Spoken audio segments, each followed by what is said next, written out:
ఈ మాత్రం సౌందర్యానికే ఇంత దాసులు అయిపోయావే, ఇంతకన్నా లోకోత్తరమైన సౌందర్యాన్ని చూస్తే ఇంకేమైపోతావో.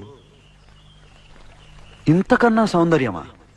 ఉండదు కాక ఉండదు. అరే ఉందనుకో ఏం చేస్తావు అంటున్నాను. అరే అనుకోవడానికి ఆస్కారమే లేదు అంటున్నా. అరే ఒకవేళ ఉంటే ఏం చేస్తావు అంటున్నాను.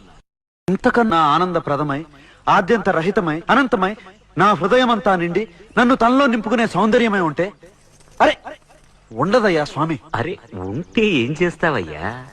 ఆ సౌందర్యానికే దాసోహం అంటాను. అయితేరా చూపిస్తాను. పద చూస్తాను.